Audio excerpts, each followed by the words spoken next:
I am a little ditzy all the time, and my mind is often hazy. 3 years ago, I bring home a handsome drunk guy in a daze. After he wakes up and stares at me for a while, he suddenly says, "Let's get married." I do not feel like thinking too much, so I nod. Just like that. I spend 3 years as the wealthy Nolan Steele's wife. I am free to shop as I please, and I live in a luxury villa. I just find out I am pregnant and have not had time to tell Nolan yet when he hands me a divorce agreement. I have gone bankrupt. This is the last sum of money. Take it and leave. At that moment, a few lines of comments suddenly appear before my eyes. Whoa! Nolan's first love, Celia Sanders, has returned from abroad. Is he pretending to go bankrupt just to dump Lyra so that he can chase after his true love? He got drunk back then because Celia left the country. Lyra is just a substitute. Oh, so I'm just a substitute. I nod slowly and say, okay, let's get a divorce then. The light in his eyes instantly goes out. I look at him, feeling like there is something I have forgotten to say. Forget it. I will say it when I remember. Nolan Steele pursed his lips as he slid an agreement and a pen across the table to me. His eyes were a little red, and his fingers tapped twice against the edge of the table. That was his tell whenever he was nervous. I looked at the agreement. Instead of reaching for the pen, I reached over and touched the back of his hand, which rested on the table. I said, "Your hands are freezing." He trembled slightly, but he didn't pull away. Without even glancing at the terms of the agreement, I picked up the pen, ready to sign. Nolan pressed down on my hand. "Wait, at least read it before you sign." He started going through the agreement with me, clause by clause. The house would be mine, the savings would go to me, and any debts under his name would have nothing to do with me. He'd even set up a fully funded trust on my behalf to make sure I would be financially secure in the future. Comments started floating past my eyes like a live stream chat. Holy crap. Is this divorce agreement all in her favor? I dare you to say I'm wrong in calling him the best guy in the world, but I get the feeling he really is broke now. No way. In the original story, the male lead ends up loaded later. I was practically seeing stars by the time Nolan was done explaining. I said, I don't get any of that. The bottom line is, I just need to sign, right? I moved to sign again. Once more, Nolan stopped me. His Adam's apple bobbed. When he spoke, his voice was rough. There's one last thing.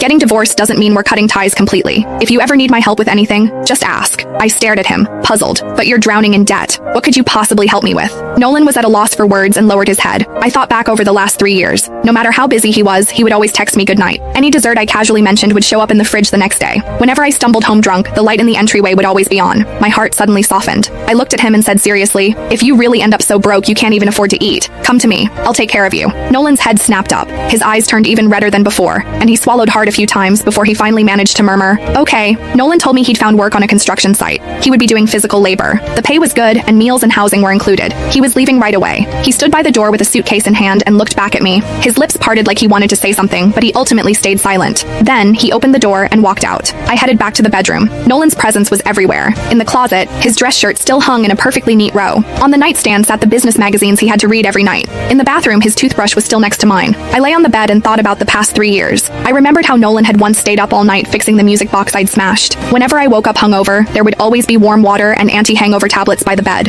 Every time he came home from a business dinner, no matter how late it was, he would go to the guest room to shower and wash up